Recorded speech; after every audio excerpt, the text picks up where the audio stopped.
Good. So this is the first time we're on Zoom for a while. We've been doing so much in person lately. Hmm. I think that our last Zoom service was back in January. I think you're right. Yeah. I wasn't at the last one because I was in Michigan, so the Yeah. last in person. So I was at an in person service, but not here.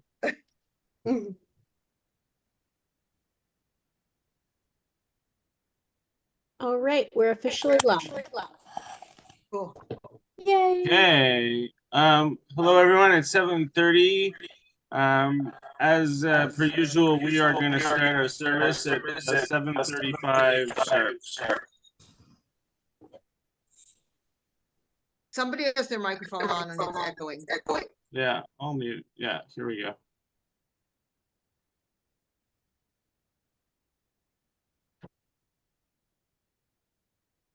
Okay.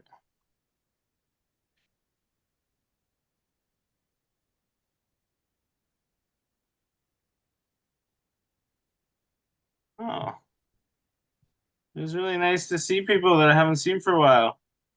Hi, Lisa. Hi.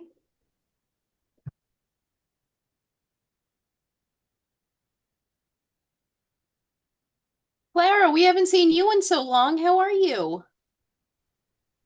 I'm good, thank you. How are you? I'm good. I'm good. How are your classes going? Oh, finals just started, so Oh boy. end of the semester. Oh, you got a The lot of summer grading. session start in 2 weeks, so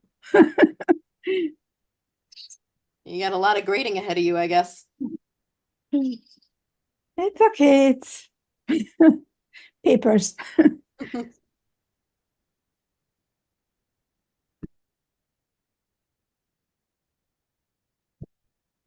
Okay.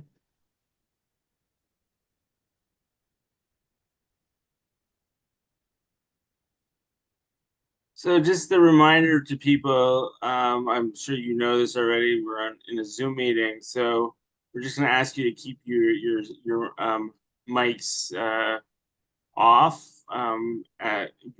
while somebody else is speaking. If it's your turn to speak, then obviously unmute yourself. But otherwise, just be mindful because it does create an echo, and we haven't done Zoom meetings for a while, so just reminding people of how it works.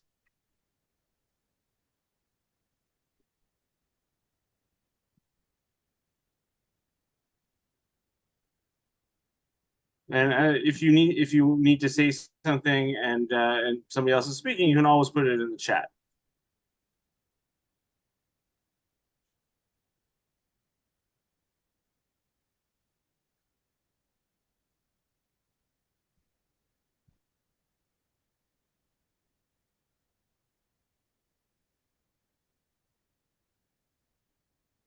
Rich, remind me again, when you do the summer camps, is it upstate New York or is it in Maine?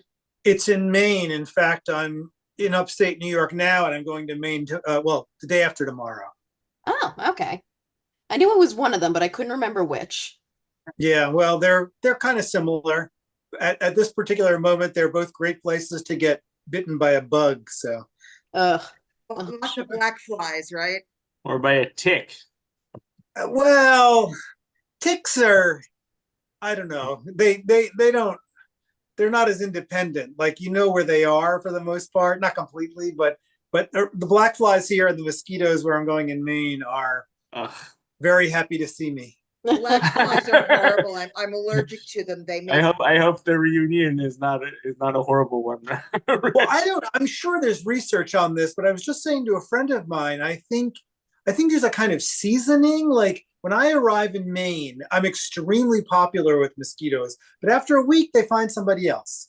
I don't think I taste as good after I've been chowed. I'm always very popular with the mosquitoes. My children are popular with the ticks. Right. I'm Well, some popular people with just black remain flies. popular, but Yeah.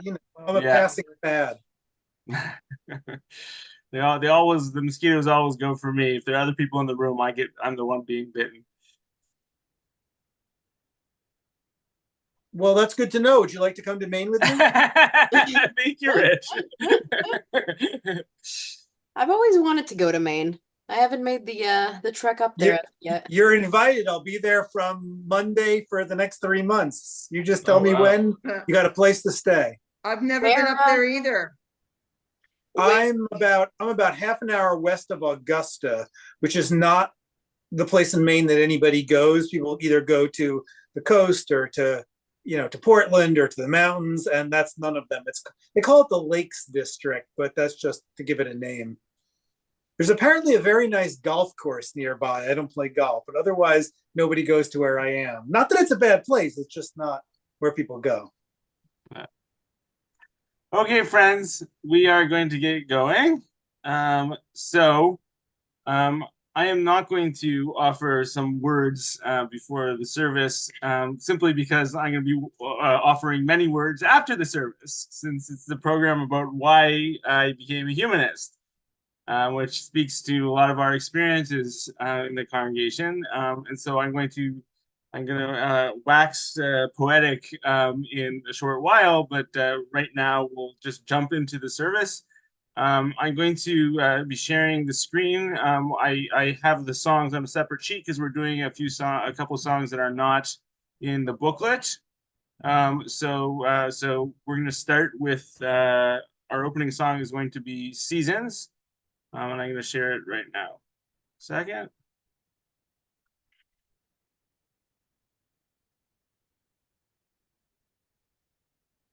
Okay, Rebecca.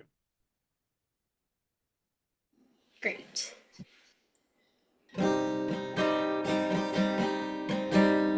A time for winter, a time for spring, a time to celebrate, a time to sing, a time for summer, a time for fall, a time to enjoy life one and all, time to enjoy life one and all. Over and over, round and round, seasons fade into seasons found. Over and over, round and round, cycles of nature safe and sound. The cycles of nature safe and sound. Again and again, it's nature's way. Time for planting brings time to play. A time to sow and a time to reap. Time to awaken, a time to sleep.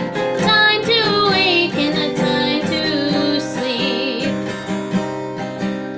It started long before we were here. On and on it goes year by year. It matters not the reason why. We treasure each gift of earth and sky. We treasure each gift of earth and sky.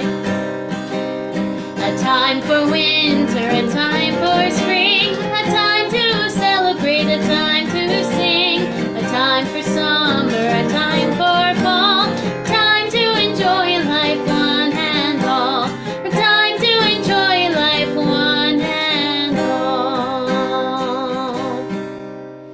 Okay, thank you, Rebecca. We'll start with our service. And we'll call on Kathy to read the welcome. On Shabbat, we celebrate and reaffirm our Jewish identity. A Jew is someone who identifies with the history, culture, and future of the Jewish people. We make Oh, I'm sorry, Kathy. We got to the values. I intended for you to read the welcome. You know what? I didn't even realize that's not what I was reading. Whoopsies.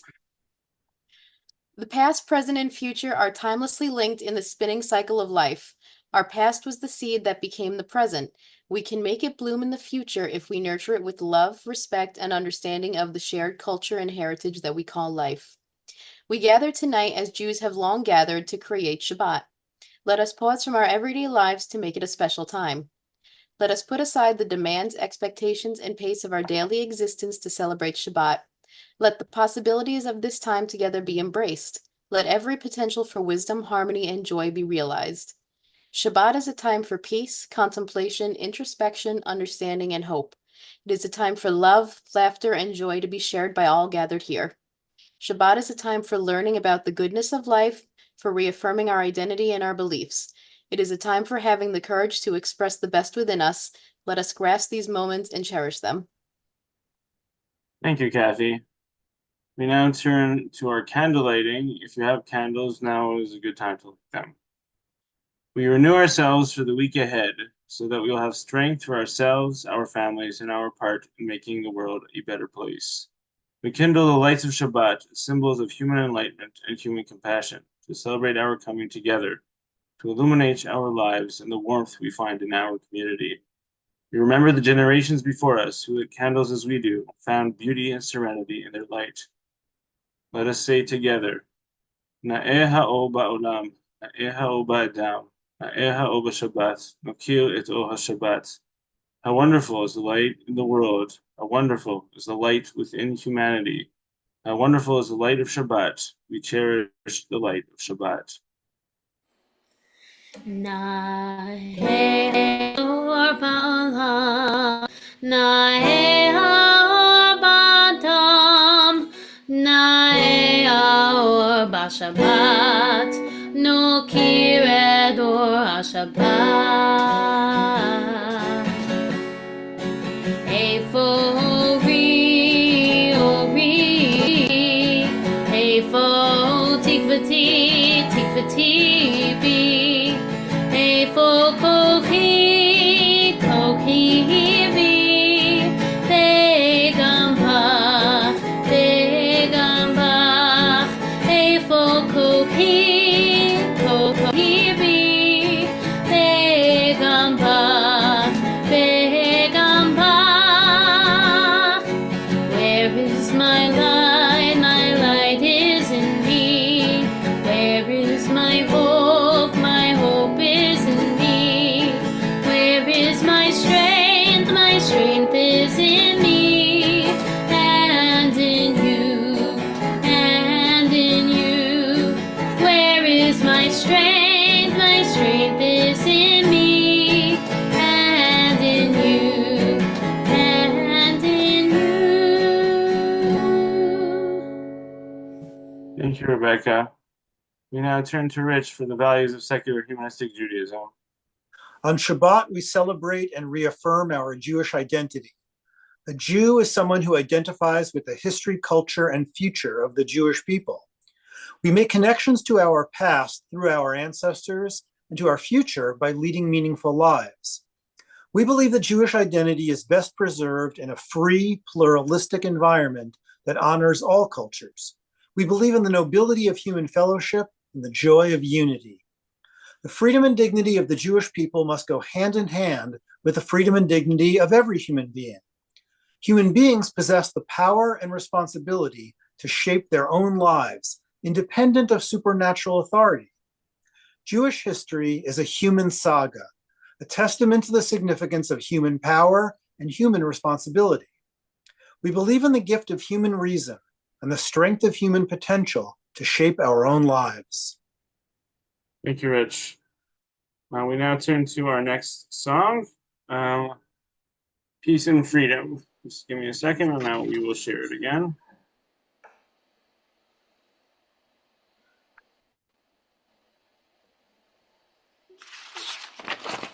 A world renewed. Okay.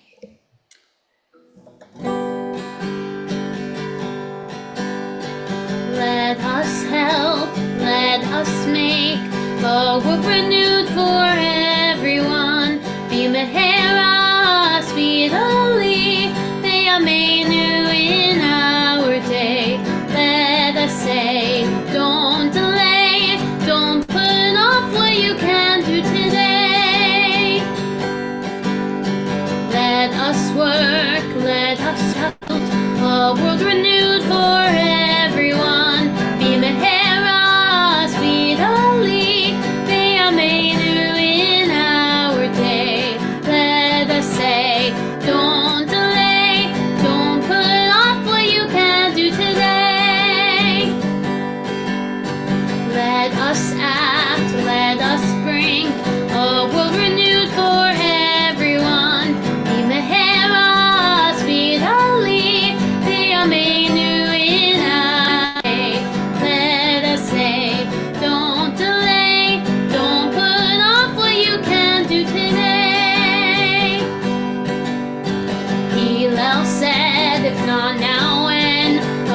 hope renewed for everyone. Imahera speedily, Beamenu in our day. Let us say, don't delay, don't put off what you can do today.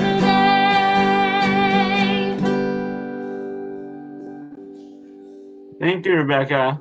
If you were reminded of Passover in that song, you should be. It's a Passover song, but yeah, you may not know, you probably don't know that there is a second opportunity to celebrate Passover 1 month after Passover, and that is coming next week. So if you missed Passover the first time, you can have Passover again. You can have another Seder if you want and sing all these songs, including a deer. This version of a deer hoop. Okay, so we now come to the part of our service where we check in on people, ask how people are doing. So if there's news you'd like to share, now is a good opportunity. Susan, I see you have your hand up. This is a good thing, but a not so good thing. So we got a phone call this morning. Rich knows about this. I was on the phone with him when the phone call came in. We got a phone call this morning from our kids in Houston that I guess you may have heard about the tornadoes in Houston yesterday. Went right through their neighborhood. They were in the garage with their cat because they don't have a room without windows.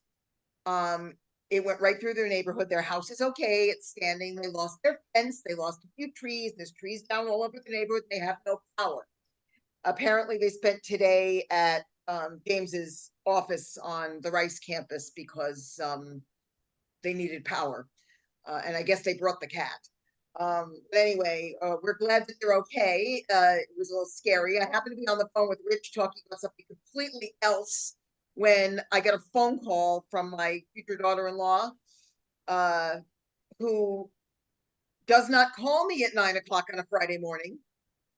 So of course I answered the phone, and of course it was kind of not great, but they're okay, and the cat's okay, and the house is standing, but it was scary. So that's all I'm gonna say. Well, I'm happy that worse things did not happen, Susan, and that they're fine. Kathy, you have news. Yes, so I have good news. After a 14-year hiatus, I am officially on the path to go back to school. So I'm very excited about this. Wonderful, Thank you. wonderful. Mazel. Yeah, may your course of study be successful, Kathy. Thank you. Anybody else would like to share anything? Rebecca, yes. Hi. So, last Shabbat I started bringing this up, but I'm currently performing off Broadway in a show called October 7, which is inspired by the terrorist attack that happened that day.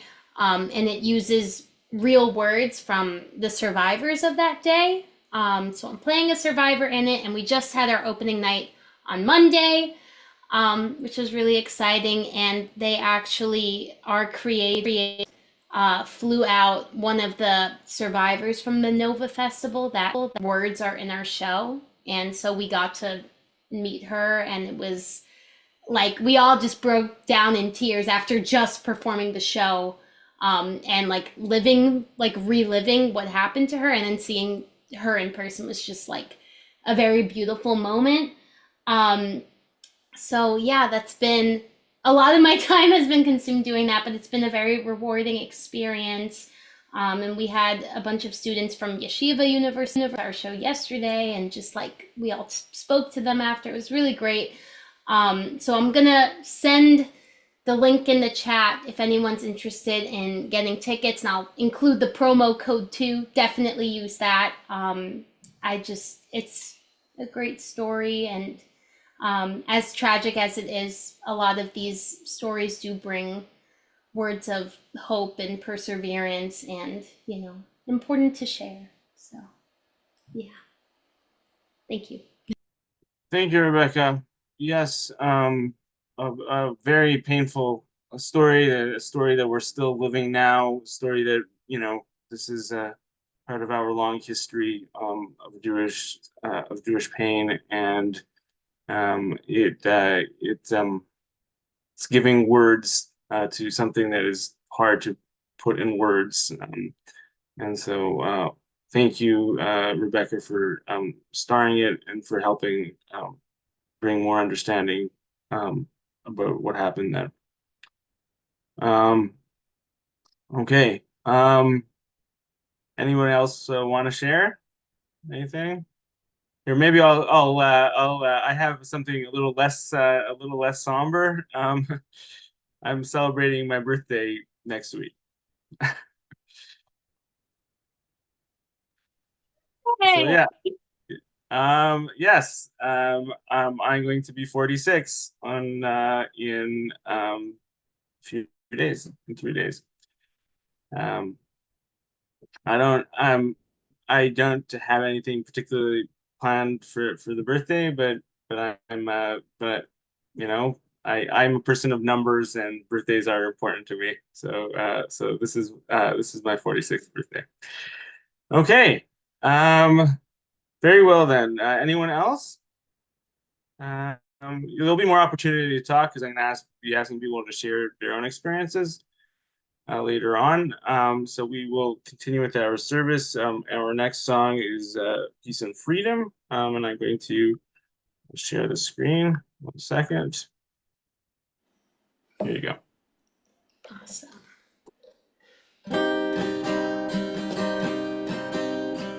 Peace and freedom, let there be. Shalom ve'eruluya hi. Peace and freedom, peace and freedom, peace and freedom and liberty. B'meira v'enu, let us build a world anew in our days and speedily. It is up to you and me. Peace and freedom, let there be. Shalom ve'eruluya hi. Peace and freedom, peace and freedom, peace and freedom and liberty. Thank you, Rebecca. We will now continue with our service section on families. Okay. There are many ways to connect. There are many ways to belong. Some people find a loving partner and choose commitment. Some have children and nurture them with tender care. Others live a single life. Strangers meet strangers and become good friends. Good friends can become as close as family. Clans and tribes, nations and peoples all embrace their members and give them the security of identity and roots. The ever-changing contemporary Jewish life challenges our notions and stereotypes of a model family unit. Many Jews who have felt excluded from the tribal family in years past still hope to find their place within the Jewish community. Secular culture has new models of what constitutes a family. Single mothers and fathers, non-married adults who co-parent, gay couples, couples without children, and families of one are only some of the examples of the expanded definition of a modern family. Our congregation seeks to expand our understanding and make space for everyone. As the Jewish community grows in its awareness that Jewish families come in varied configurations, including intercultural and interracial families, so too may our institutions grow to be open to the diversity of families today. With so much emphasis on traditional families, unmarried adults often feel sidelined in Jewish communal life. As more adults remain single, let us be clear that they are a welcome, integral part of our humanistic Jewish community. For those in need. In this community where we find strength and common purpose, we now turn our minds and hearts toward those who need our love, who are ill, who are lonely, who suffer pain, or have been wronged. So I'm going to stop the share. If you have anybody you're thinking of, somebody who is sick, somebody who needs our help, please, now is a good time to say their name. Yes, Jim. All right. My Aunt Carol, who's currently in assisted living at this point and is very, very sick and doesn't feel doesn't look good right now. Sorry. Thank you, Jim. I'm sorry. Anyone else? Last name of anyone?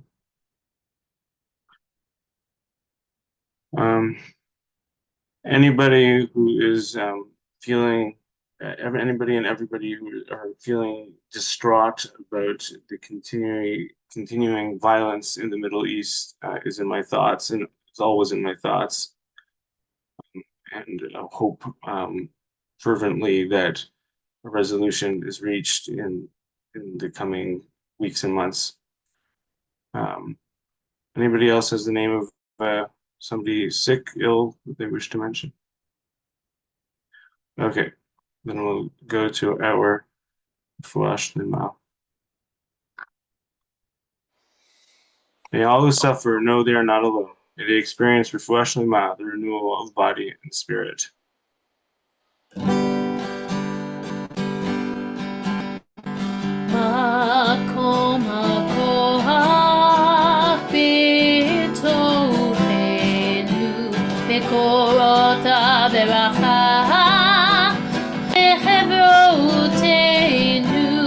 May the source of strength that dwells so deep within us help us find the courage to make our lives a blessing, and let us say Shalom.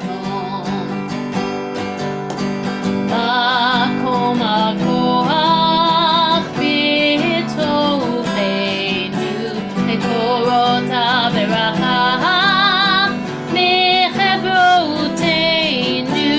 May those in need of healing know refuah shlema, the renewal of body, the renewal of spirit, and let us say Shalom. Thank you, Rebecca. We now turn to our memorial. Let us proclaim the preciousness of life. Let us show gratitude for life by approaching it with reverence. Let us embrace the whole world even as we wrestle with its parts.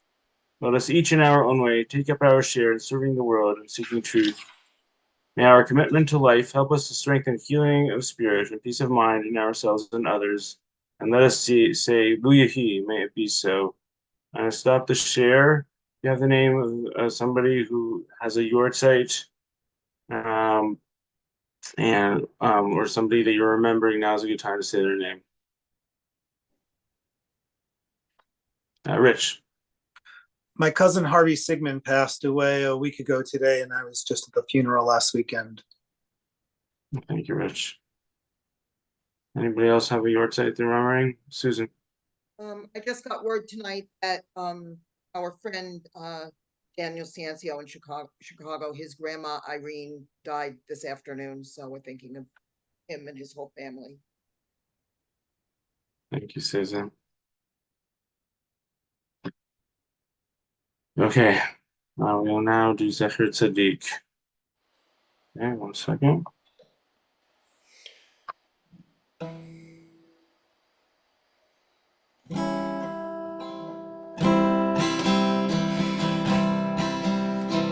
Zecher Tzaddik Livracha.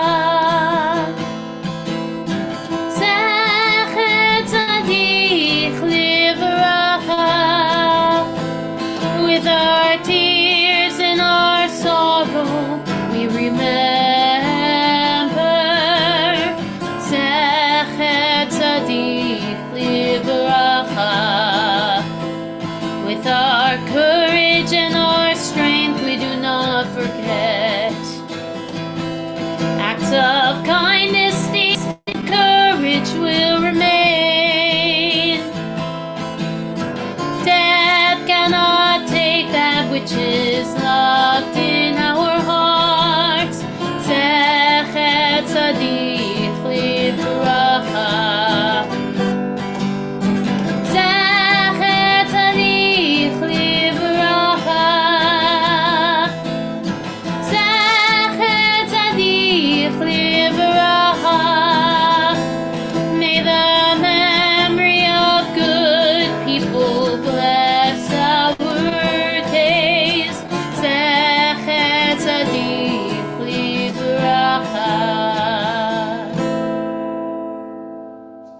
Thank you, Rebecca.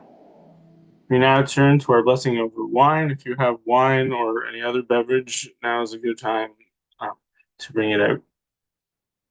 We celebrate the fruit of the vine and nature's gifts. As we bend nature to our pleasure, we also think about our duties as caretakers of this planet. We dedicate this wine to the joy of Shabbat, to the lives of generations past and generations to come, and to the planet that sustains us. Let us say together, Na'im ha'chaim ba'olam, Na'im ha'chaim banu, Na'im megadlei pri hagafen, L'chaim. We celebrate the life within the world. We celebrate the life within us. We cherish those who grow and tend the fruit of the vine, L'chaim, to life. Na'im ba'olam, Na'im ha'chaim banu, Na'im megadlei pri hagafen, L'chaim.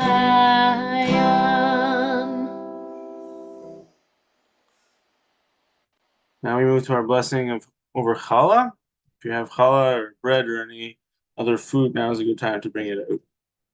Breaking bread together is an ancient custom in many cultures. It signifies sharing, fellowship, and coming together in peace. We reenact this ritual together as a sign of our common humanity, our care for one another, and for those less fortunate than ourselves. Let us say together, Na'eh matnat hamazon, Na'eh amal kapenu, Na'eh lechem haaretz, te'avon. How wonderful is the gift of food. How wonderful is the work of our hands. How wonderful is the bread of the earth. We cherish those who bring forth bread from the earth. Na'eh matnat hamazon, Na'eh amal kapenu, Na'eh lechem haaretz, b'te'avon. Okay, concluding thoughts. Jim. Each of us is here for a temporary stay on Earth. What purpose, I don't know. But it is plain that we exist for our fellow humans, in the first place for those upon whose smiles and welfare our happiness depends, and the next for those unknown to us personally, but to whose destinies we are bound as a tie of sympathy. 100 times a day I remind myself that my inner and outer life depends on the labor of others, living and dead, that I must exert myself in order to give in the measure as I have received and am still receiving. Thank you, Jim. We will conclude our service with Tina Matov. I'm going to bring it up right now on the screen.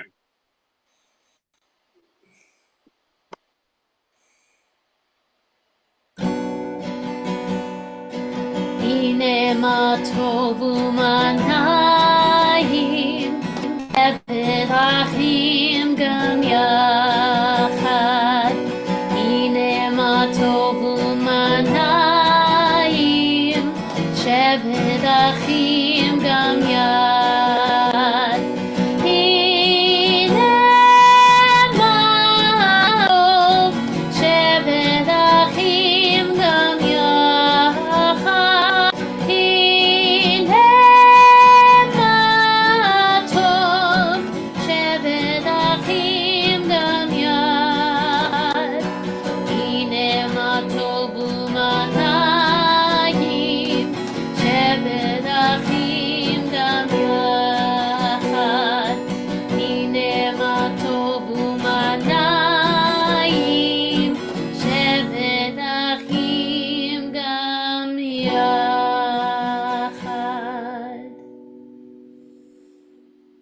Thank you, Rebecca. I'm going to stop the share. Okay, so just before I start the program tonight, I'm just a few announcements. We're in the month of May. That means we're coming up on the end of the year. We have an adult perspectives at our kids school location. That is we're gonna hear from Adam Fields, who is an expert pickler, and pickles, kosher pickles, big part of my deli experience. So I encourage you to come. We're going to hear the history. We're going to see how it's done. That's going to be Sunday at 3:30 at our Upper West Side Kids School location.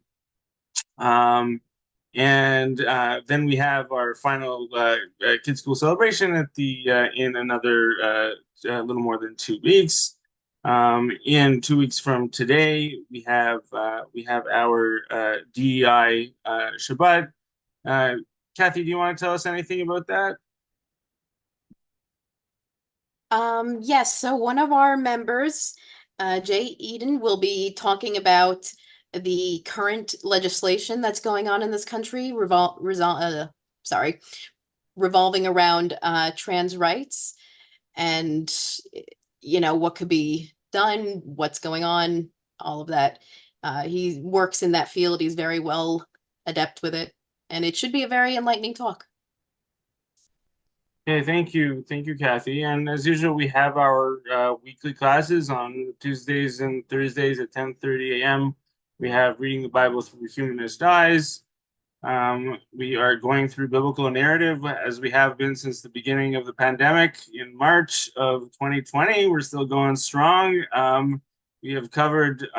We're getting there. We're in the like 7th, 8th book of the Hebrew Bible. And we're plugging away through biblical narrative. I invite you to join me whenever you wish on Tuesdays and Thursdays at 10:30 a.m. On the first and third Wednesday every month at 7:15 p.m. we have Introduction to Judaism. People are invited to sign up for that. It's on the website. If you need more details about it, you're always welcome to email me. We have our regular Zoom schmooze on Wednesdays, and we have our Talmud class on Mondays now, I believe. So thank you. And I hope you show up for some of those things. And now we will turn to me, and I'm going to start our program for tonight. Okay, so why I am a humanist. That was like a very bombastic title, but it was. I have a particular moment that I can really that really marks a transformation. There's we have sometimes I think a lot about Jewish traditions and their effect on people, and sometimes there are just moments of transition. And for me, I had a definite moment of transition from what I was to what I became, from being not not entirely on board with the humanism to being totally on board with humanism, and that happened like 10 years ago, almost almost exactly 10 years ago. It happened in the city of Sighet, Romania. And so I'm gonna, in the course of the next 25 minutes or so, I'm gonna talk about my journey to enlightenment, to humanism, from Jerusalem to Sighet. And just it'll be about my life. You're very welcome to put questions in the chat as I talk. I will give opportunity for people to relate to my journey afterwards, and to ask questions, and also to share some of their journeys, to some of your journeys to humanism. And if there is a particular moment that stands out to you as as poignant, this is this marks for me my transition to becoming who I am. Some of you may have been humanists throughout your lives, and there's absolutely nothing wrong with that. But for me and other people who grew up in religious homes, we do have transitions of this nature, and so it's important to talk about because it relates to a wider experience. Okay, so one of the lenses through which I'm going to do this is the lens of poetry. I'm going to show 3 poems from different times in my life that mark certain stages in my evolution. into somebody who is fully humanist, who embraces that totally embraces that philosophy. And I do it through the lens of poetry because I am, and in my heart and in my soul, I am a poet, and I find that poetry, at least for me, captures things that I cannot totally capture in prose. And so I'm going to share with you these poems. I'm going to talk about them. The poems are in Hebrew and English. I'm obviously just going to talk about the English version of the poem. Maybe I'll relate a little to the Hebrew if there's any particular difference, but you don't have to worry about missing out on something because you don't read Hebrew. I write poetry. I write poetry bilingually, meaning almost every poem that I've written, I write a translation to. So for me, that I'm going to be doing it through the lens of 3 different poems that mark my journey from Jerusalem to Siget in 2014. Okay, so let me just offer some introduction to who I am, where I came from, so you can understand a little bit about how what I am now. So I was born into a religious home, a liberal religious home. My parents were what is called traditional egalitarian. What that means is that they were very observant, and the key difference between them and Orthodox people was that they were egalitarian, meaning they advocated strongly for full female participation in religious life. And that was, so if anything, very deliberate, very, my house was an academic household, never a mindless one. My parents thought a lot about observance, about how things should work Jewishly. That's the type of environment I grew up in. The type of schools that I went to a fairly wide variety in schools. The one that left the most imprint on me was a school that I went to for 5 years. In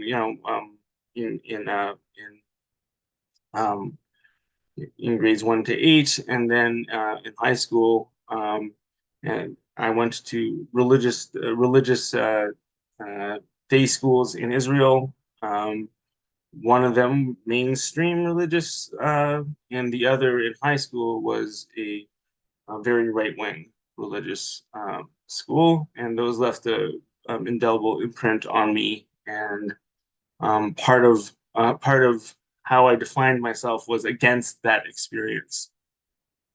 So I went to that yeshiva when I was 16 for 11th and 12th grade. And it was a very traumatic experience. I'm going to read that is the first of my poems that I wrote a long time after the experience, but I still bear the marks of being at the yeshiva. It was very traumatic for me. I'm going to share the screen. Give me a second. Okay.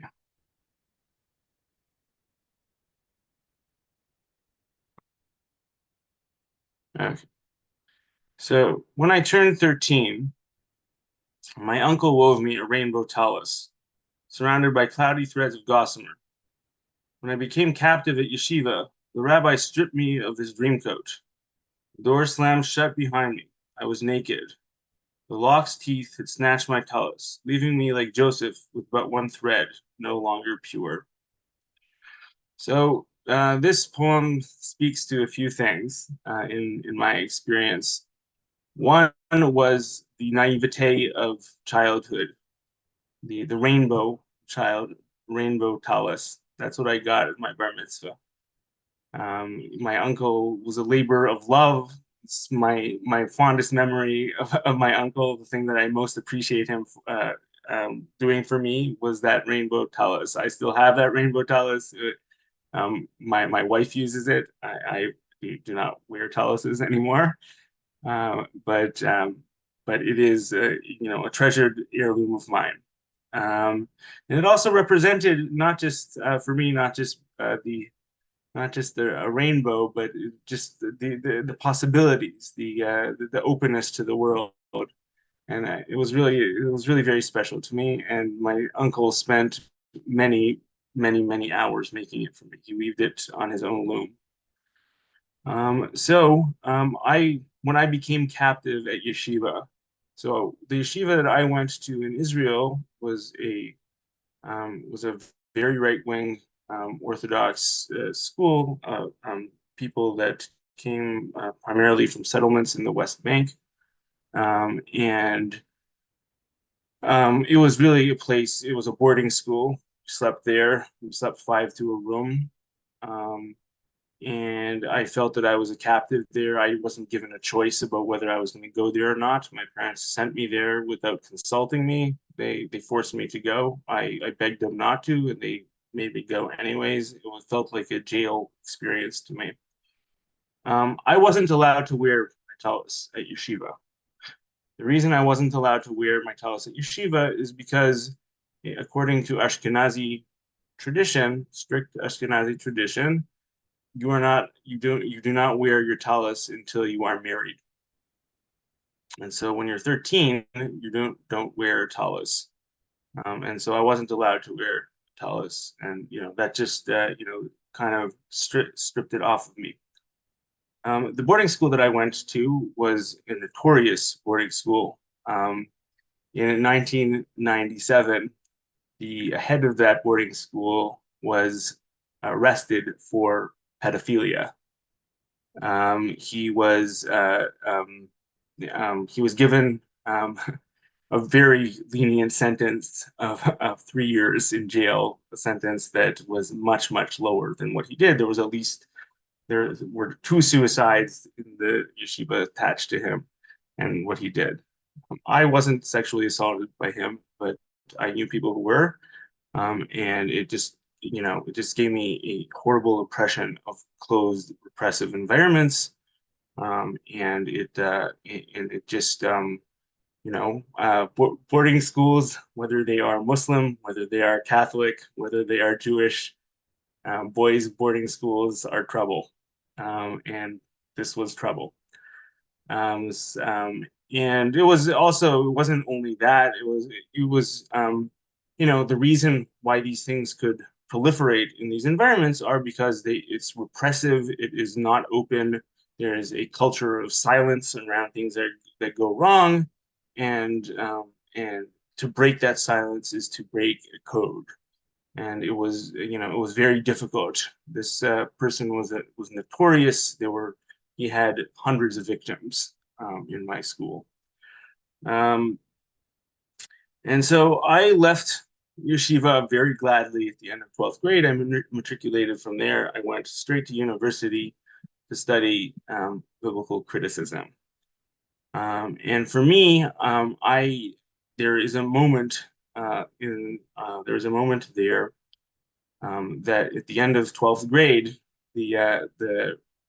my homeroom teacher asked me what was I doing after graduating, and I said I'm going to university, and he said that's a very bad idea. You should be going to post high school yeshiva. And I said, okay, I'm still going to university. And so where are you studying at university? I said, I'm studying Hebrew Bible. And he said, that is the absolute worst thing that you can study at university, because of course, studying Bible at an academic institution means being exposed to biblical criticism, notions of non-Mosaic, non-divine authorship of the Hebrew Bible. And right away, then and there, I knew I was making the right decision. And he proceeded to inquire where I was going. And I said, I'm going to Hebrew University in Jerusalem. And he said, that's the absolute worst institution you can go to.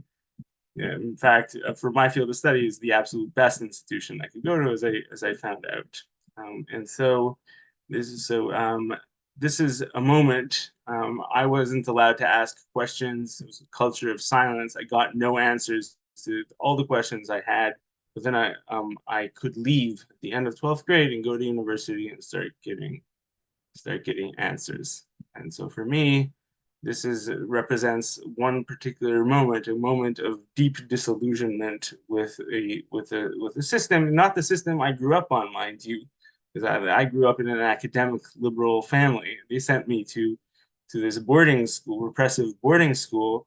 Their hope for this boarding school was that I acquire a strong Jewish knowledge, get like be very versed in texts and such. Just like my parents both have doctors in Jewish studies, and they wanted their children to follow in their paths.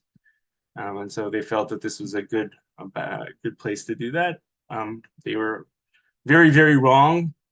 For 12 years after I graduated, my mother and father would ask me forgiveness for sending me to that boarding school, and I did not forgive them until I was 30. I took a very, very long time to forgive them for that. It's one of their worst mistakes as parents. We make mistakes as parents. I forgave my parents, but this was a bad mistake, and it's something that I define myself against. Okay, so that was me. I came to university filled with questions, filled with doubts, and seeking to find something else. And I came and I studied Hebrew Bible, and I studied math, statistics. Had life gone in another direction, I would have been a professor of mathematics somewhere. Yeah, I really loved math as a child, and I continued loving it into teenagehood. And it was just on a different campus, and so I couldn't effectively study it, and so I had to choose. And so I chose Hebrew Bible. I loved learning at university. My first year of university was absolutely amazing. I studied 13 courses per semester for credit. I was just so enamored of it. It was just such a mechaya, as they say in Yiddish. I got answers to a lot of the questions that I had about the Hebrew Bible. I had always been interested in the Hebrew Bible. Never from like from a particularly religious perspective. I just really, really enjoyed the stories, and I really became, very proficient at a very young age. But I never was given answers that I liked. And finally, I was given answers that I liked at university, and tools to ask more questions and to get more answers for myself. And so that was like the beginning of a transformation in me. It was like a validation. But university can do different things to you. And at the beginning, university was great, but university also quickly became not so great. I became quite cynical. And this is kind of ironic. It was kind of like testament to my obliviousness. I grew up in an academic family. I should have known a little better about what goes on at universities, about academic politics, about how things work. I want to read you an excerpt from my autobiography, Rabbi on the Spectrum, where I talk about a little bit about how university worked for me. And this is I was looking to find myself in terms of values and in terms of who I was at university. And there was first I was very excited, and then there was a process of disillusionment. So I'm going to read an excerpt from my autobiography. Here I'm going to share it with you on the screen so you can follow along. A second.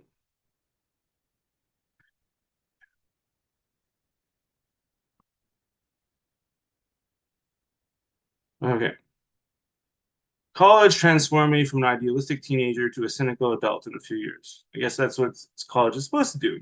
At first, I was loving every moment. Took 13 courses for credit in my first semester, and that did not include courses I was auditing. I was interested in everything, and since I had no friends and wasn't likely to attract many women since I had not mastered personal hygiene, I spent my time from dawn to dusk studying. My grades were free ride type of grades, and I maintained the high average throughout college. In my first Bible course, Introduction to Bible, I saw my professor tear down a student's claims regarding inviolate sanctity of the Pentateuch. It was great fun. It was also a preview to the culture of argument, or more accurately, knife fighting, that was such a big part of my academic experience. I was very good at it. I was adept at marshaling arguments, spurious and otherwise, against my interlocutors and wielding them like weapons. For the first time in my life, the strident tone of voice that is a feature of my neural wiring served me quite well. The turning point came when I blithered and blathered at high volume regarding a minor philological point during the Q&A portion of a lecture delivered at the Association for Jewish Studies. I was called out for my behavior by two people whom I don't especially like, which heightened the humiliation. Realizing I'd behaved purely, I publicly apologized for my tone. I left town the next day and have not returned to that particular conference since. What I remember most vividly is the feeling of utter disgust with myself and a vow never to speak that way in academic debates ever again. Henry Kissinger once said that the reason that university politics is so vicious is because the stakes are so small. Deep in my psyche, I knew that the arguments I was having with people were of little import. As much as I enjoy academic knife fighting, it was a small pleasure of a small man. I wanted to be better than that.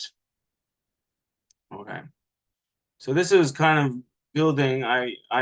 It helped me define myself over here. I didn't want to be part of the ivory tower of academia. I did not want to participate in small debates. They weren't. I wanted to speak to a wider audience than the three people who were in my sub field, which is something that lots of people in the humanities do. My parents do it, but I didn't want that. I wanted to do something else. I wanted to be someone else. So for me, that graduate school really culminated a process of cynicism for me, because my work in graduate school, my PhD, my master's thesis, my PhD focused on biblical criticism, on taking apart the biblical text, talking about the authors, talking about where it came from, talking about process of deconstruction and reconstruction. And it was like this is I mean, on the one hand, this makes total sense, but on the other hand, it was a departure from a very strong and abrupt departure from religiosity.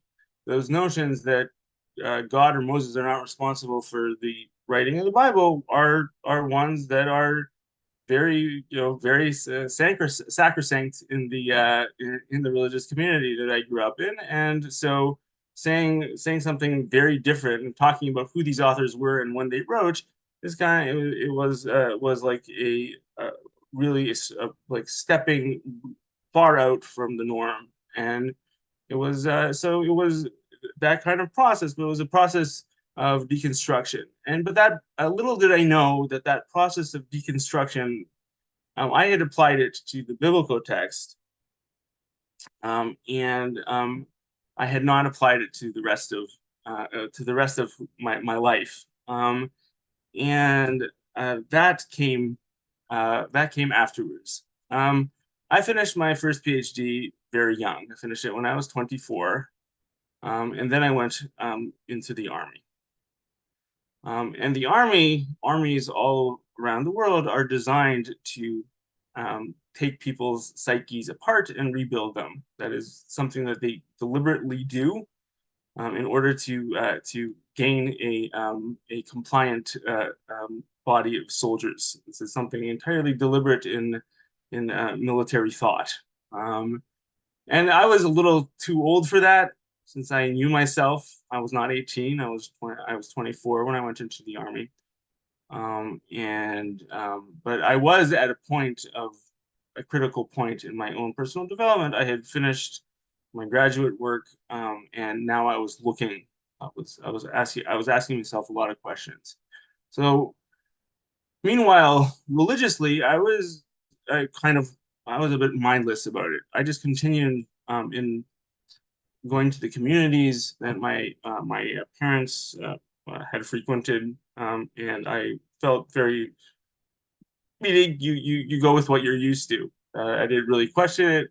I didn't feel I didn't feel at ease there, but I didn't know why I didn't feel at ease. There was some dissonance, but I had not discovered what that dissonance was in my early 20s. I discovered that in my mid 20s. I discovered what that dissonance was, and the dissonance were the words that I was saying.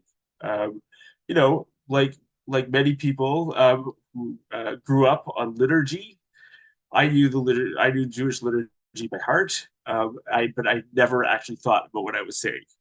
And then I started reading. I started looking at what I was saying, and I did not like what I was saying. It did not conform with the way I looked at the world at all. It was just totally. It was totally separate. It was, the values of the worldview just was just alien to me. And this is coming because though the military was unsuccessful in breaking down my psyche and creating a compliant soldier, they were successful in getting me to rethink, to really think about the other areas of my life. And so that was actually one of the major catalysts for me in becoming a humanist, because I said, I don't agree with anything I am reading right now, and it's becoming really difficult for me to participate in synagogue life, yet I deeply value Jewish communities. What am I going to do? That was the big question mark for me. And the answer was given to me by one of my first mentors. There are not many people that I'm willing to refer to by the title rabbi. There are only two. And this is Rabbi Richie Lewis. He advised me, if you don't agree with the words that you're saying, say something else. Say words that you do agree with in the midst of while you participate in communal liturgy.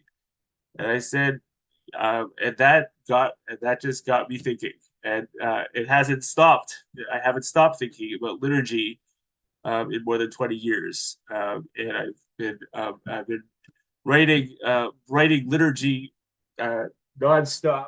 This is my latest book of liturgy. It's my version of the High Holidays. This is a book that I've been working on for 6 years. I continue to write liturgy all the time to try to bring it up to date to use the cadences of my youth, but express the values that I hold dear. I've done that. I haven't completed the project. I haven't completed all of liturgy. That Rosh Hashanah Machzor, that Rosh Hashanah book is 387 pages long, and I still haven't done one for Yom Kippur for myself. And maybe these projects are for myself, to make these things make sense for myself, for me. And so that was one of the areas which that was transformative for me. So I could have gone in a nihilistic direction. I could have said I can't deal with this. The dissonance is too great. Instead of being nihilistic about it, I was constructive about it, and followed the advice of this very wise person that really helped me find a path when I was in desperate need of one. So I'm forever grateful for him, and I mention his name because of the value of gratefulness, hakarat tov, that I deeply feel towards this person. Okay, but I was now we get to my military service. So I served in the military in the history department of the IDF. I was an Israeli. Everybody who is a male Israeli citizen and is secular, at least, serves in the IDF. You're conscripted. There is no choice. And I served there in the history department. And so that was an eye-opener for me. The version of history that you're taught in schools, especially in Orthodox leading schools. And the version that I read about in the history department in the Army through looking at Army records and having to translate works by my commanders were two very different things, and they became quite difficult for me to reconcile. It became like, why is there this distance? Why did they tell me this version? This is a version that you grew up on. This is identity forming, the one that you taught in school, and it was a very different version than the one taught in the Army. It was more the one that you're taught in school is focused on the miracle of how the state of Israel came into being. Quasi attaching to it, supernatural return to the land, of the not giving valence to other narratives, to other people that lived in Israel beforehand, and just attaching importance to a particular messianic narrative return. And also just the facts that I was taught. Some of them were very, deliberately obfuscated, such as, the military imbalance between Israel and the countries that surrounded it. This was, for me, that was very disturbing because it was numbers. I'm a numbers person, and I found out that actually, in terms of mobilization, Israel was in terms of soldiers actually had achieved parity, and more than that, it was better organized than the nations that surrounding it that attacked. And that's not something that I knew. I grew up on it being a miracle of the many versus the few. It wasn't the many versus the few. It was a very mobilized society versus a fairly unmobilized, unprofessional body of soldiers in other, that surrounded Israel. So that was an eye opener. It was really, I had to rethink my stories of origin, where I came from, what it meant to be where I was at that moment. And that was also very difficult for me, and also it was again, it could have gone in several directions. It could have gone in a nihilistic direction, just not become just not think constructively about how who I am. Just abandon the stories of my youth and say these are, this is messianic. This is messianic. I should accept any part of it. It's just not, it doesn't speak to me. I'm not that kind of person. Instead, I didn't choose to abandon it at the end. I chose to consider. This is the part of what how I became humanist. It's because the difference that in the structures, in the histories that I was taught, were the difference between something that was foretold, divine, messianic, and something that humans had achieved, and just for good and for ill. For good and for ill, that it was something that was not a miracle. It was the state of Israel was not a miracle. It was something that human beings had achieved, and and that was key to me, key to understanding who I was. And so that was, it was, so it was a very, very difficult time. For identity formation is difficult, but it is not, but ultimately it was rewarding, because it was when I realized I am a humanist. I believe in the power of human initiative, of humans doing things together. I don't believe, I do not believe in a divine redemption. Okay, so this is we're well on the journey. I was throughout all of this, I was very committed, a very committed person communal context. I continued attending frameworks that were quite religious because that's what was available to me. I didn't know anything else. I didn't know that I didn't know anything about secular Judaism. I didn't grow up around secular Jews. I grew up around religious Jews, and it was, I didn't know that other Judaisms existed. And since I was such a committed person regarding Jewish communities, I thought about becoming a rabbi back in my mid-20s. I was an inch away from becoming an Orthodox rabbi. I decided at the last moment that I did not respect the person who was going to administer the test enough for me to accept ordination from him, and I didn't go ahead with it. So I would have become a very different kind of rabbi much sooner in my life, but I chose a very different path in the end. So now we fast forward. My main interaction with humanism at this point is really the creation of liturgy, and I continued to create liturgy from nonstop from the moment that I was offered that option. I was told that's something you can do. You have permission. It was like I needed permission to do it because I grew up in that kind of framework that you needed permission. And so, have a rabbi gave me permission, and it was, which is odd to think about, but that was the way it worked for me.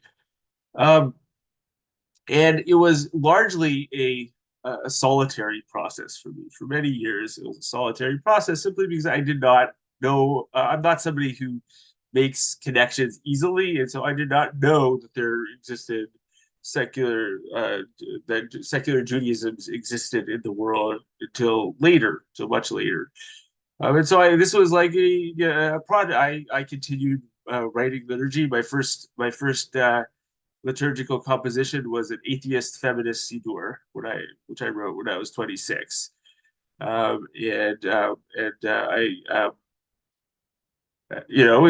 how I defined it, because those were the things, the values that I felt most strongly at the time, and I've since evolved. I have a bigger list, but that's how I was framing it then. It was largely a solitary process. I wasn't writing liturgy for communities. There was interest in it because it was an idiosyncratic project, but it garnered interest, but it was not something that I was doing for anyone but myself. Okay, so fast forward a fair number of years. I've got married. I have a child. I'm still, at this point, I've already connected to secular Jewish communities. I'm technically in rabbinical school, though not very active at it because I did not enjoy jumping through hoops. And I just, I wasn't taking it very seriously, and I was kind of at like a take it or leave it moment. And then we arrive at Siget. So my family, I have two sides of my family. My mother was born non-Jewish to an Irish Catholic family, and my father was an Ashkenazi Jew. He was born in Siget, Romania. And just to fast forward to the present year, I've talked about this before at TCC, how unsettling it was for me that I could trace my family, my mother's side of the family, for 20 generations back until 1450, and I only could trace my father's side of the family 6 or 7 generations. That was deeply unsettling for me because it's like a side that I connect to culturally, emotionally, is not. The records are just broken because of the history of trauma, but I could go back to Bretagne, all the way from Wisconsin to Albany to Bretagne in France in 1450, and find out about the non-Jewish side of the family. And it was very unsettling for me. And so I've always been somebody who's trying to find out where I come from. And so it was important to me. I've always known that my father was born in Siget. Siget was a significant Jewish place. It's famous because of Elie Wiesel, who was born there, received the Nobel Prize, but other less famous Jews lived there, among them my own family. We might be distant family to Elie Wiesel. My grandmother's native name is Wiesel, but that's neither here nor there. And so I came to, I've always been interested. I have an attraction to history, and it was the 70th anniversary of the expulsion from Siget in 2014. I was invited to as a descendant of somebody from Siget. I was invited to go to Siget to commemorate that 70th anniversary with a few Holocaust survivors, with my father, who was born there, and I went. It was traumatic for me, very traumatic, because I didn't fully know the history around Siget. I did not know quite how the expulsion had occurred. And so I found out some of the history, and some of the history for me, that history was particularly horrible. It wasn't the most horrible by any stretch. There's so many horrible stories around the Holocaust. The story of Siget is that there were more than 20,000 Jews in Siget. That was a lot of Jews. It was a mid-sized city. And 2,000 returned. This was 1944, Transylvania. All the Jews in that area were sent to Auschwitz and liquidated that way. And so for me, always the Holocaust represents a black hole, and the reason I identify as an atheist, because I cannot reconcile any idea of God with the Holocaust. That has always been the reason, that from the moment I've come into myself. But there was still a pathway to go in Siget. I want to talk about two particular moments in Siget, and then I will conclude this talk. So in Siget, there were 30 synagogues before the Holocaust, and there is one synagogue in Siget today. The only surviving synagogue is called the Sephardic Synagogue in Siget. In 1944, that's where all the Jews of the town were gathered and taken to the trades from the Sephardic synagogue in Siget. I went to Siget on a weekend, and I was invited as somebody who is adept, still adept at reading from the Torah scroll. If I'm asked, I was asked to read from the Torah scroll on that Saturday in Siget at the Sephardic shul, from where my grandparents were taken to the trades. I said yes, and I did not know what I was agreeing to. The section of the Hebrew Bible that I was reading was of the curses. I felt that was very appropriate. It was also on that week, 7 years before, that on the week of the curses are read, that my grandparents were taken to the trades.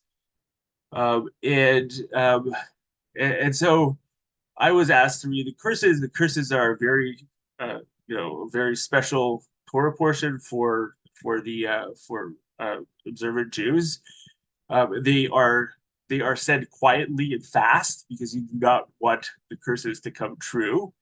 And right at the end, there's a moment of redemption.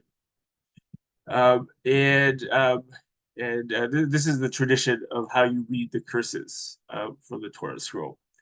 I want to share with you the last verses, the verses that for me mark my complete and utter departure from traditional Judaism. Give me a second.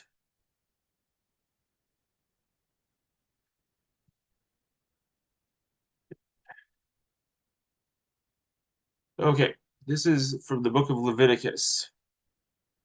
Okay. So this was when the chief rabbi of Romania was having his Aliyah, his time at the Torah scroll. And I was reading this, and I was visibly distraught as I was reading this. And these are the verses that I read, and I could not. I had to stop. I had to stop in the middle of reading them more than once because I could not easily complete it because I was visibly. People thought that I was sad, but actually I was so extraordinarily angry. So over here it says, "Yet even when they are in the land of their enemies, I will not reject them or spurn them so as to destroy them, annulling my covenant with them. For I, Adonai, am their God. I will remember in their favor the covenant with the ancients, whom I freed from the land of Egypt in the sight of the nations to be their God. I, Adonai." Okay, you can imagine that reading those verses from the place where my grandparents were taken to the trades, and so many Jews of Siget were taken to the trades, I could not reconcile the two. How can anybody believe that God didn't forsake them in the land of their enemies? It was like a total and complete rupture with what it said, what was promised, and what actually happened. And that was my moment, the moment of total and complete departure, of rupture with traditional Judaism. It relates, of course, to the larger rupture for a lot of people, for the Holocaust, but that was my particular moment. And then I also, at Siget, this thankfully was not my last experience in Siget. It was my last experience in Siget was in a graveyard. In the graveyard that I went to on my last day in Siget. I was very depressed after this. It was very hard for me to talk, to relate to other people on the trip. It was just a moment of deep psychological rupture. Siget was the town where my father grew up. I wanted to visit the graveyard. I wanted to see if I could find any relatives, and I did find relatives. I found out that I found the grave of my great grandfather 7 times removed. This is the oldest relative that I know of. And I found out that he was a rabbi. And I felt a sense of deep continuity with him.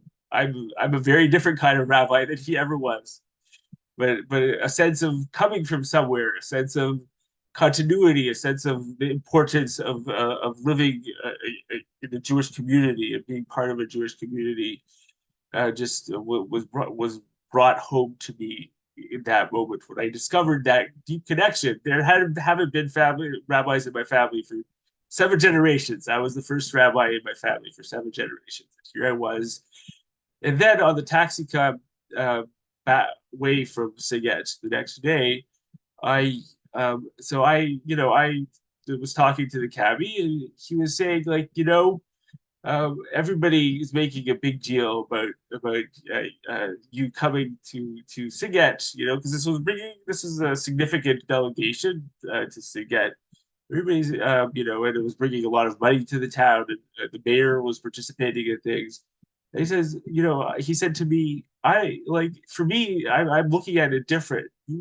This is not, you're not guests here. This is your home. You are from here. I don't think I should be thanking you for for the money that you bring into the town, for the services that you're providing us, for the income. This is your home. You come from here. We should say welcome home. And I felt like a sense of deep kinship with this person who's not Jewish at all, but just like here I was in Siget, from a person that I had never met before, saying, "This is where you came from. This is your town. This is who you are." And it just gave me a deep sense of rootedness and identity, and I haven't completely lost that. Okay, so thank you, everyone, for listening to this story. This is a long chronicle of my life. This is how I became a big part of how I became who I was, who I am today as a humanist rabbi. And I welcome any questions over here. So just raise your hand if you have any comments or questions, or if you want to talk about a perspective of yours of like how you became who you are. That this is a good time to share. Can I share?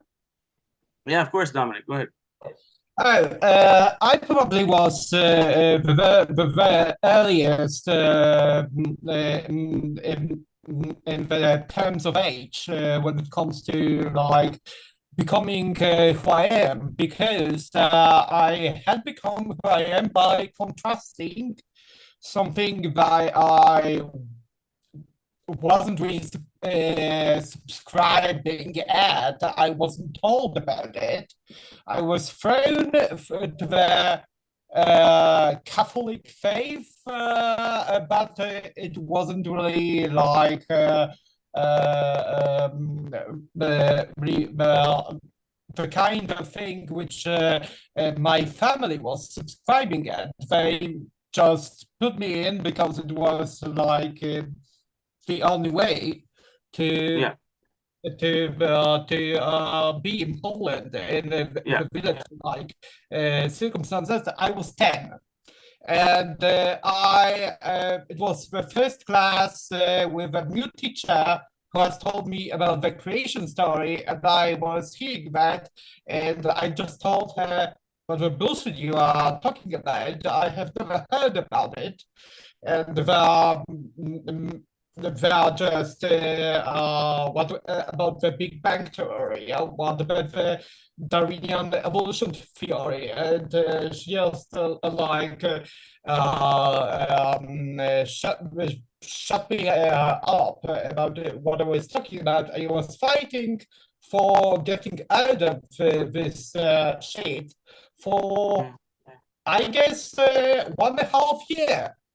I was fighting with the school, I was fighting with the religion teacher, I was fighting with my family, and I got out.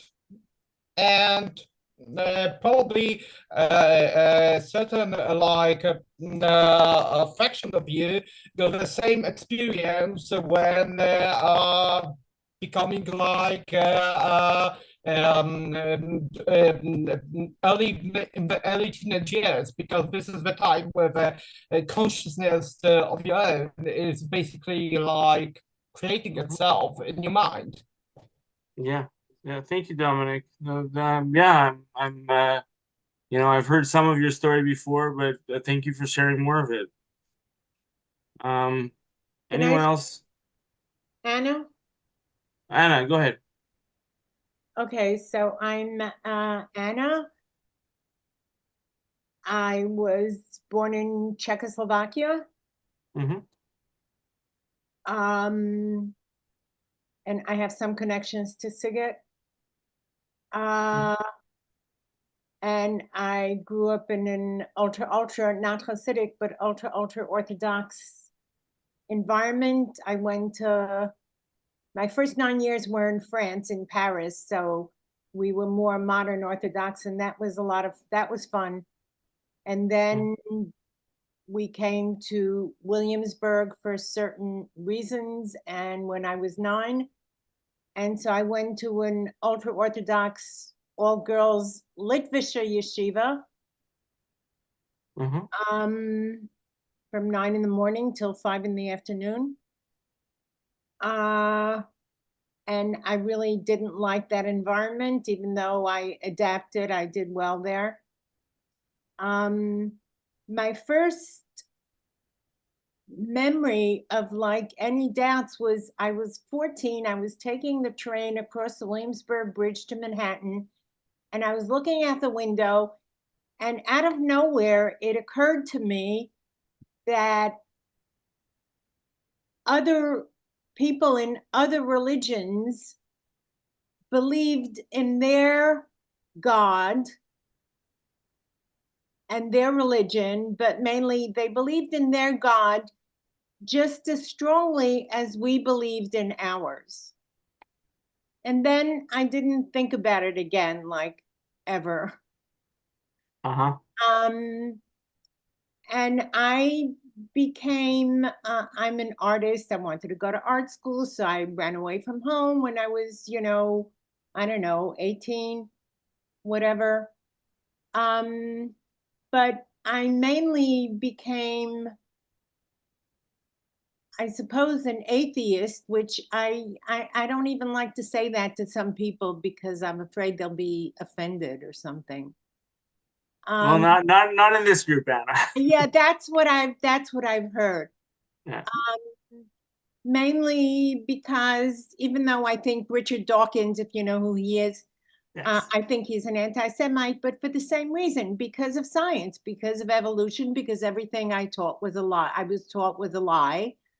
And mainly because of that, not because of the Holocaust. I mean, the big Holocaust was not the first Holocaust, and I don't know what we were chosen for. So I'm both an atheist, but, since the idea of God was implanted so early, I'm an atheist who's angry at God. So I can live with that contradiction. It doesn't bother me. Czechoslovakia, even though half of my father was very Semitic looking.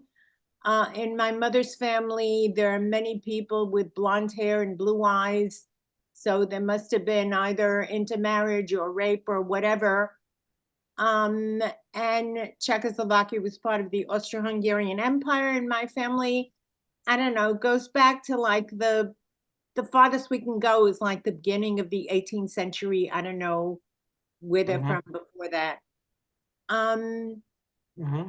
But I identify as a Semite. The Slovakia part of Czechoslovakia was quite anti-Semitic. Both my parents are I'm a child of Holocaust survivors. Both my parents were in concentration camps. I don't identify as a Slovak at all. Fuck them. One of the first things that happened when they came back from concentration camps was there was a pogrom in Bratislava, which was the capital of Czechoslovakia. So Slovakia was more anti-Semitic than Bohemia or the Czech Republic. So I just don't identify with. I have blue eyes too. I don't identify. Fuck them. If I was younger, I would probably move to Israel, which I lived there for a while. So, thank you, Anna. Thank you for sharing. Each of us has a different journey in this regard. We arrive at similar destinations. Rich, you wanted to share? Yeah, when my grandmother told me that when she was young, she tried to learn to smoke because all the cool kids were smoking, but she just couldn't do it. And I feel the same way about believing in God. I was raised secular, and my Jewish education is secular, but I went through a period where I tried to learn what everybody else believed and tried to do it. And intellectually, I'm completely comfortable as a humanist. The problem is with everything else. you know what, like the prayer that we have for lighting the Hanukkah candles does nothing for me. I mean, with all, you know, may Peter rest in peace. It's just not, because I can hear my father saying the prayer, and I don't believe in a single word. Not the Baruch, not the Atah, I mean, I can go through not a word. And yet, it's what my father said, it's what my grandfather said. And I look at the Orthodox communities, and, you know, anybody is sick and everybody is made food and is dropping or bringing. I mean, and we do a good job with that. Kathy does a great job with that. But I feel like, you know, humanism is intellectually satisfying and otherwise arid. And I wonder, like, if you and you've talked about wanting to bring from Orthodoxy some of that stuff to us. I wonder what you miss, if anything, from that life you had that was dishonest, but otherwise maybe rich and rewarding. I mean, that's what Rich, and this is a particular problem for people that I've heard similar criticisms for a long time. And I definitely, the reason I recompose liturgy for myself and continue to do so is the issue of resonance. Is because I grew up with the resonance. I grew up with a particular way of doing things. I don't believe a word of the traditional liturgy, but the resonances are etched into me, and it's like, you know, I hear it. I was sitting in synagogue every day until I was 18. You know, it's just I can't help but hear it, and so, you know, and whether I enjoyed the experience or not, I still was there, and that's why I have to redefine it for myself. I think that's where there's a difference between people who really grew up on those resonances and people who did not grow up on those resonances. For me, that's the reason why I have to create this 387 page book on Rosh Hashanah, is because I need those resonances, and I can't find them unless I can do it myself, right? You know, and I hear you very, very loud and clear, Rich. It's for me, it's, you know, that is my humanism is very much defined by my liturgical interaction. Yeah. Susan, you had raised your hand a while ago. Yeah, thank you, Sema. No, I hear what you're saying too, Rich. You know, I grew up in a conservative synagogue. Some people have heard this already. But it wasn't because my parents were religious. It was because it was the closest shul to the house, you know. And they didn't care about driving on Saturday because they weren't going to drive 5 minutes to the Reform shul. But I hated every minute of Hebrew school, and I didn't believe any of the stuff that was being said, and I thought it was, you know, ridiculous. And you know, they sent me home on a freezing cold winter day for daring to show up at junior congregation services wearing a pair of dress slacks instead of a skirt, you know, and they sent me home. So this was not the way to make me like everything. However, what I did resonate with was the cultural stuff. You know, I liked the youth group. I liked, you know, the plays and the cooking and the Israeli dancing and the stuff that I did when I was a kid in the days of, you know, hippie Judaism, as it were. But, you know, I don't think I ever, and my parents didn't ever believe in an omnipotent God. Like every time my parents were saying things like, you can do anything you set your mind to, that was me saying, well, I can do that. I don't need to pray to God to do it. I don't need to ask for help to do it. I can do it. You know, so like that was humanism, whether they realized they were teaching that to me or not, you know. Yeah. And yet I like you, Semach, I like the resonance of liturgy. I like the feeling of it. I like the poetry of it. I like I like the fact that I like to do Jewish, but I don't like to do it, you know, with the idea of an omnipotent God, you know, and my moment of epiphany, for want of a better phrase, came, you know, during an Orthodox Yom Kippur service. I went to synagogue with my best friend in college was Orthodox, and her family felt sorry for me because my parents didn't go to synagogue on, the high holidays. So they would get an extra ticket and take me with them. And I went.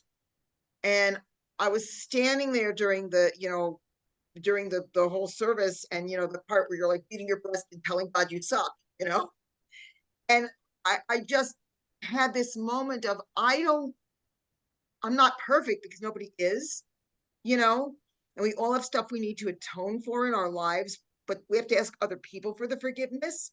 And I am nowhere near as rotten as this liturgy makes me sound, and it was like, I realized I could take this into my own hands. I could ask forgiveness of other people, and I could forgive other people myself. I didn't need intervention from God. And for the longest time, I said agnostic, because the word atheist and the word humanist would set people off, and for the longest time, I never used those words. And then finally, and it was even after I was with City Congregation, but a long time ago, because we've been members 27 years, I just was kind of like, stop lying about what you are.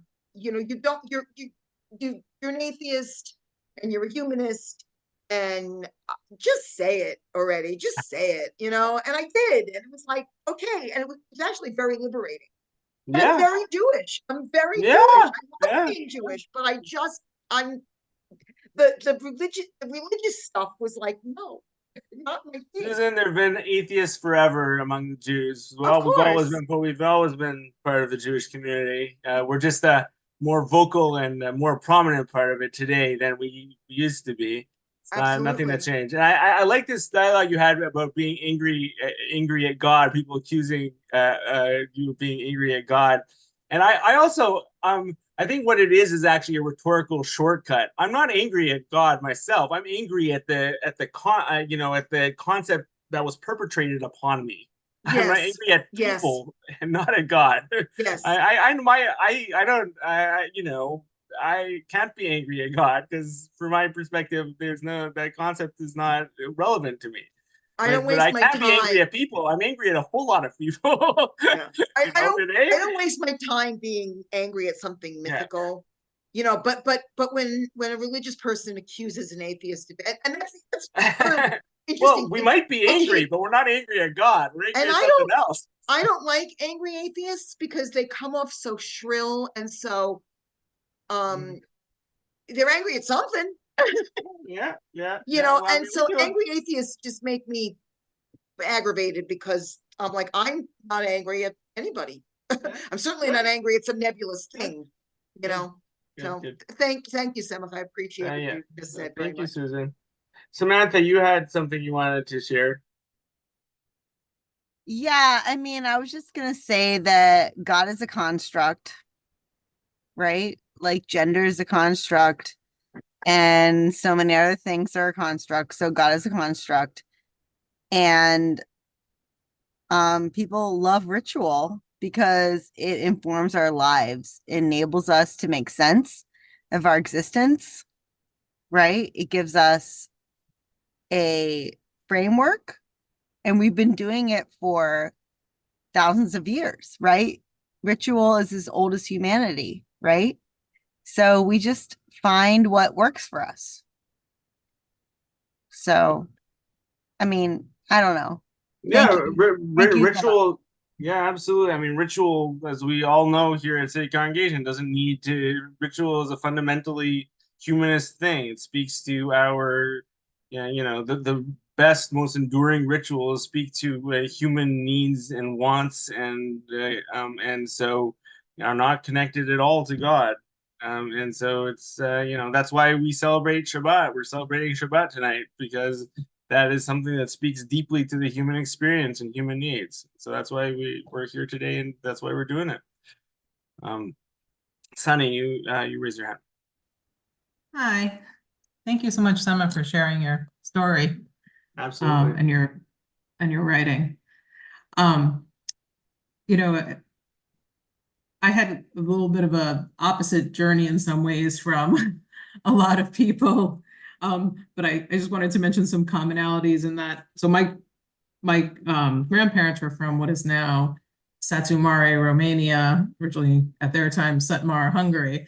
And I also, got to go there and go to the only synagogue that is a synagogue there now, and That's like 2 towns over, Satumara. go from to Siget. one of the Jewish cemeteries and see my great grandfather's grave. So it's definitely an experience. But I grew up, my father is what I'll call a militant atheist. Both of my parents are Jewish, but and my mother doesn't really want to have anything to do with religion. But they were both had gone to Hebrew school, and all that. And my father was always very open about teaching if we had questions about sharing what is taught, but and we kind of culturally we're Jewish, but I was never sent to Hebrew school. Like the religious aspect of it was not to be part of, and I always had a longing for it, for community, for participating more in tradition. And as I got older, I and got more freedom of choice to do what I was going to do. I got to pick up more of it, and I got some pushback. I remember like when I was in high school and I wanted to light menorah candles, my father was very upset. I wanted to light menorah candles in his home. I had to do it in my bedroom only. And wow. So it was a little bit of a different journey. I didn't know, Yeah. There was such yours a is thing a as humanistic. journey back to to more Jewish connection and culture rather Yes, than exactly. yes for your And I had my own questioning journey about, for myself, was I going to be an atheist? Was I, agnostic? Eventually I landed much more firmly an atheist, and my anger came more related to more Orthodox Judaism. The more I learned about it, the more I was angry about it. As a young teenager, there was a friend of a family who, for whatever reason, wound up having his bar mitzvah done with an Orthodox rabbi, and we went to the bar mitzvah, and this was my first time in an Orthodox shul, and I was so angry and disgusted. My rejection of things in a large part had to do with my development of my feminism. Yeah. Very intertwined. Where was I going with this? But I didn't know there was such a thing as humanistic Judaism. And for years and years I was saying, why can't there be a place with the culture and the community without the religious and the God stuff? And then I came across an ad or something in City Congregation, and I was like, what? This is existing. Like, this exists.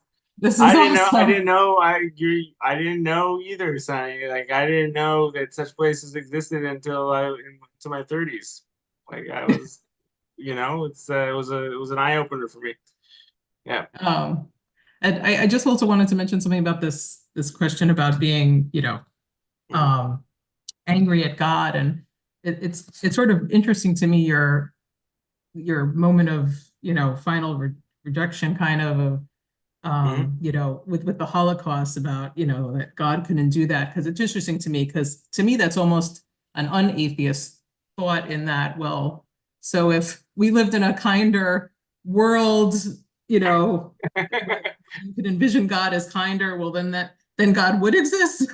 Because my atheism is very science connected. It was for me a moment of utter dissonance, like I couldn't reconcile anything, when I was reading, and it was like, because I was reading this from the Bima publicly to 100 people, and it was like, how can I say these things in front of these people? It's just like such a lie. And it's for me, it's not a moment of like, it wasn't a moment of total like, you're right, because you could take it the logical extension. If we lived in a kinder world, if we could that would work, so it's not, it was just the dissonance was just utterly too much for me at that moment. Eliza, you wanted to say something. You're muted, unfortunately. There we go. Okay, I was looking for the button because I'm not on the computer. I'm on the tablet and it's a little bit different. Just want to say that I'm a little bit envious because I lived for years, many years, in a world of guilt. Because I knew that I didn't believe in God. It might have come, I grew up in secular Israel. I have to say secular Israel, because as far as I'm concerned, there's 3 types of Israel. But my mom totally denied God. I have 2 Holocaust surviving parents. And so there was a lot of raging against God, but she said she didn't believe in God. So we have such a dichotomy there, but so which is it, yes or no? And I know that I grew up with a lot of guilt feeling because I didn't inside believe in God, but oh, you can't say that, not every corner in my little town had a shtibel, a little synagogue, and people with the hats and the black coats and that's where my dad went to pray, because he grew up in religious Vienna, and that's all he knew. When he did not have a secular household, he comes from a very religious household, but then he became a Zionist. Hitler came when he was 18 years old. So as far as he was concerned, God was out the door, and all he had to do was make sure that Judaism survived and there was a country for the Jews, a land for the Jews. So for me, I did the opposite of what I think Tzemach did in some ways. I went to rabbinical school to find God, because I couldn't reconcile my anger. Well, I had a lot of, I still do, at God that I don't believe in, but yeah, that's Tzemach is. I would love to know how you joined those 2 things together, because I'm still struggling inside, trying to reconcile my non-belief in a deity that allowed so much of my family to be murdered, etc., etc. And some of my story. And yet, so many of my fellow Jews are so religious and are so.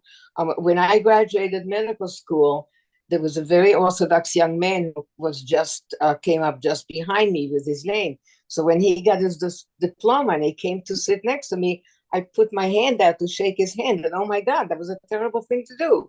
I was a female; you can't shake his hand, So yeah. I'm still struggling with that. It's and I just turned 81, Tzemach. So how do I?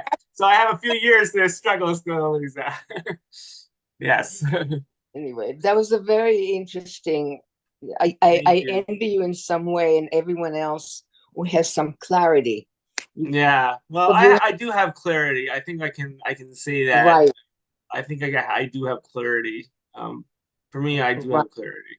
I am very happy that I am content with where I am in terms of my identity at this moment.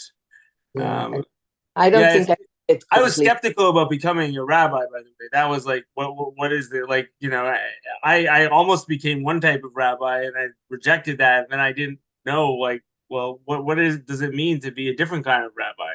I didn't understand that. I still struggle with that.